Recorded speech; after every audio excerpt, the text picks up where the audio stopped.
Assalamualaikum warahmatullahi wabarakatuh. Ketemu lagi di channel saya Ijo Tutorial Channel. Bertemu lagi di sini bersama Bang Ijo.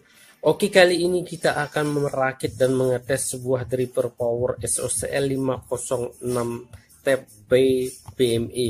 Dimana di video saya yang part 1 atau pertama kita sudah membahas mengenai komponennya, kelebihan dan kekurangan dari kit dripper BME SOCL 506 ini teman-teman. Apa saja keunggulan, apa saja kelebihan, dan apa saja kekurangannya bisa teman-teman tonton di video sebelumnya.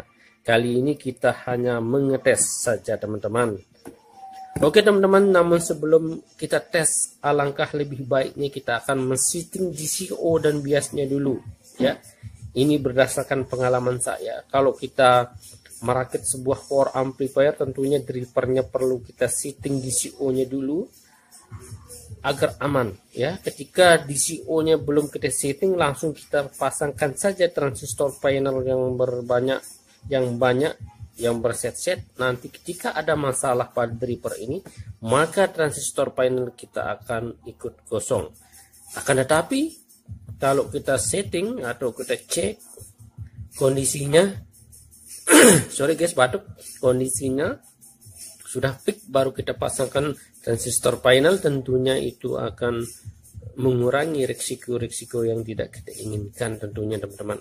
Jadi intinya di set dulu sebelum dipasangkan transistor panel. Siapa tahu ada masalah, ketika ada masalah maka dripper inilah yang rusak, transistor panelnya tidak ikut rusak teman-teman. Oke teman-teman, sebelum kita merakit, kita akan setting DCO dan biasnya dulu. Di sini saya sudah mempersiapkan peralatan-peralatan yang dibutuhkan untuk men-setting DCO.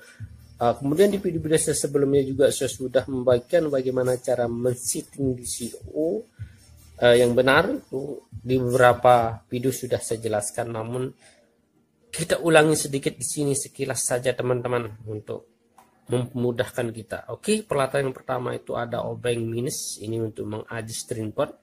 Kemudian ada driver power yang akan kita adjust, yang akan kita setting DCO dan biasnya. Kemudian ada alat ukur. Di sini saya menggunakan tang ampere yang ada untuk mengukur pol PDC tegangan. Bisa juga teman-teman menggunakan ampermeter multitester yang digital teman-teman, untuk memudahkan teman-teman dalam melakukan pengukuran DCO dan bias dari dripper power. Oke, kita lanjut saja teman-teman. Oke, langkah kita yang pertama adalah kita akan menghidupkan tester di program pol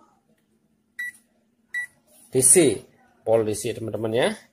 Setelah itu kita akan pasangkan ini tegangan. Kita akan pasangkan dia tegangan dari power supply. Ini saya punya, ini ada CT, ada positif, ada negatif. Kita pasangkan yang positifnya dulu.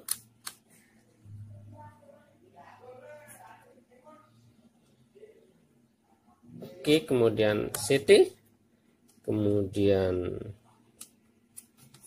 oke. Kita posisikan seperti ini teman-teman. Jadi diberi alas, siapa tahu ada bekas-bekas kotoran di bawahnya sehingga mengganggu kinerja dripper, membuat dia konslet. Kemudian ini teman-teman, alat ukurnya yang hitam negatif, yang merah positif. Itu yang hitam kita pasangkan di ground. Sini ground speaker ya. Nah, nanti ini di output speaker, output menuju speaker atau kolektor. Kita akan cuk dia dulu teman-teman.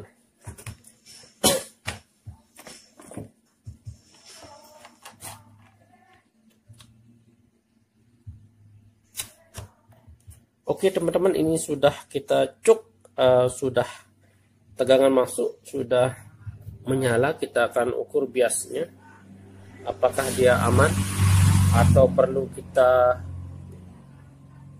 sorry teman-teman, posisi tester tidak terlihat dari sini. Oke teman-teman, itu hasilnya ini adalah 0,038 volt ya. Sorry belum itu goyang, turun naik. Oke, 0,041.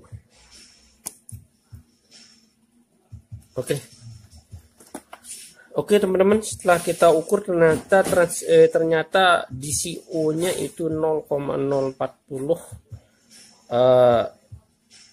volt teman-teman.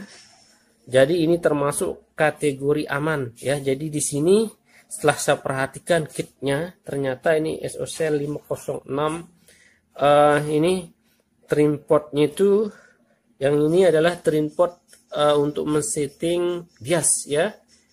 Untuk men-setting DCO-nya itu tidak perlu karena sudah ada IC ininya, untuk secara otomatis akan men-setting ya.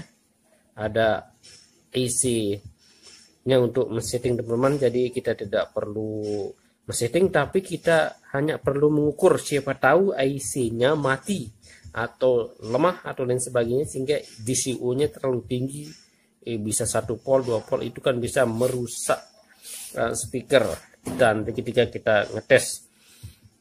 Oke teman-teman, nanti kita akan ukur juga biasnya, jadi perlu saya ulangi kembali. Kalau untuk mengukur bias itu adalah dengan mengukur tegangan yang ada di kaki driver, kaki transistor driver, yaitu basisnya teman-teman, kaki basis dari masing-masing transistor driver, baik yang plus maupun yang minus. Untuk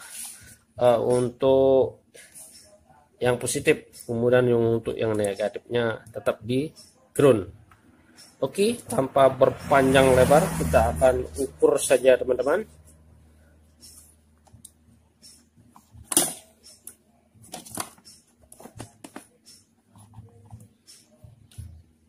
Ini ground teman-teman ya. Kita akan ukur basis transistor positif. Oke, 0,85 teman-teman ya.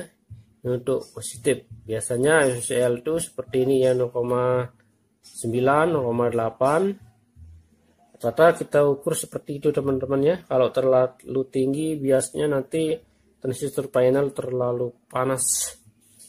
Kemudian yang sebelahnya ini, yang ini kaki basisnya teman-teman ya, kaki basis bisa juga yang ini kaki basis transistor driver terakhir, bisa juga yang ini ya, tetapi di sini juga tidak apa-apa. Biasanya SOC 504 itu basisnya segitu ya, 0,8 0,9 ya.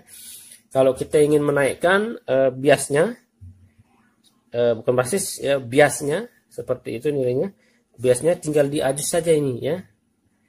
Semakin tinggi bias maka suara semakin jernih, akan tetapi transistor semakin panas ya, disesuaikan saja. Biasanya direkomendasikan kalau untuk SOCL ini rata-rata kita pakai ini ya, 0,8. Ini harus imbang ya, harus imbang, tidak boleh pincang. Kalau pincang itu membuat kinerja dari transistor cepat rusak. Oke, ini min 0,83. Ini positif 0,88. Oke, cuman berbeda selisih 0, sekian milivol. Jadi ini tidak masalah teman-teman.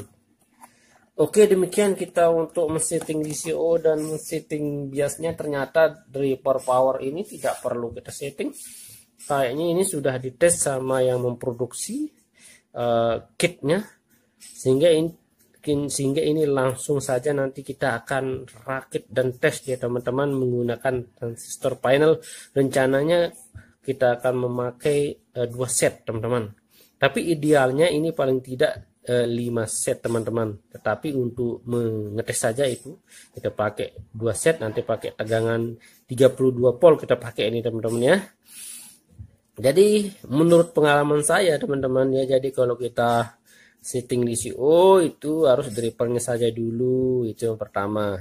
Kemudian kita setting di CO nya di tegangan yang rendah dulu. Misalnya kita pakai 32, nantinya aslinya kita pakai 65. Takutnya kalau 65 nanti tegangan terlalu tinggi. Banyak sekali dari pengalaman teman-teman yang menanyakan saya tuh sering gosong ya, yang bercerita kepada saya tuh sering gosong ya. Kalau cara saya seperti itu teman-teman ya. Jadi saya akan testing dia dengan tegangan rendah. Jika normal, maka nanti kita akan testing juga di tegangan yang lebih tinggi, kemudian kita akan mulai merakit sehingga sampai jadi powernya. Oke teman-teman, terima kasih. Wassalamualaikum warahmatullahi wabarakatuh. Jangan lupa di subscribe, like, and share bagi yang belum. Oke, goodbye teman-teman.